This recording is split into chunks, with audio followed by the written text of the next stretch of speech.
as heroes.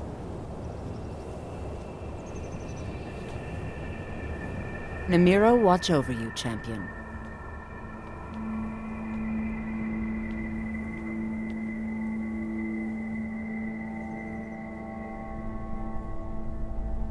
Of course, after all, a general must know their soldiers. The cultists were unaware of their potential at first.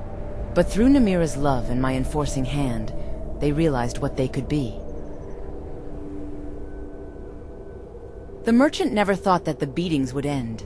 She was a slave chained to his bed simply because he had gold. But imagine how a starved, bruised, and furious wolf would react when her prey is injured by the Forsworn.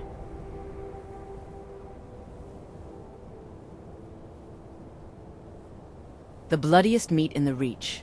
They say blood and silver is the only truth in Markarth, yes? But take away the silver, and it's just blood. And Thongvor still thought it was the Forsworn who killed that brat of a little brother of his. The hound trainer was once stranded in a storm with 2 friends and 5 loyal hounds. When their stomachs began to rumble, the friends butchered the first hound.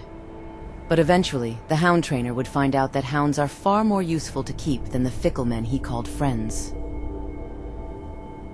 Of course. Why, of course, champion of Namira. She is the goddess of the outcast. In a sense, she has been my patron long before I had my first feast, even if I was not aware. I was. Care to guess how I lost my eye?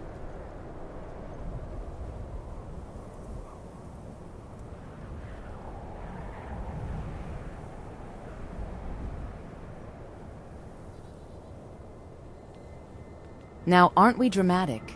But no, Namira doesn't demand her children to sacrifice what little they have. They are already steeped in misery. Perhaps you're not entirely mistaken. The gods played a cruel jest on my life by taking it from me. Correct. In the village where I was born, such disabilities were seen as a curse from the gods, bringing only ill omens to their families. If not for a priest of Stendarr's intervention, I would have been left by a river, perhaps meeting a swift end at the jaws of wolves.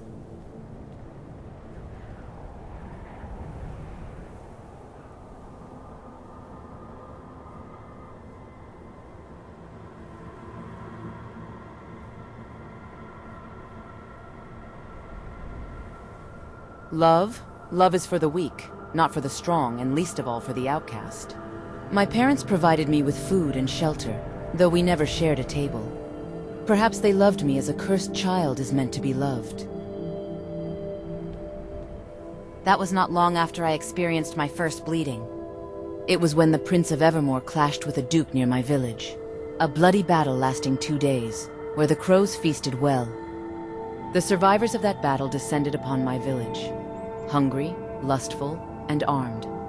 Once they had their fill, they left only smoldering ruins.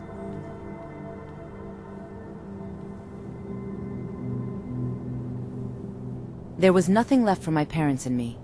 When winter arrived, the cold or the hunger would finish us off. So we set out for the city of Evermore, believing its walls and provisions could sustain us.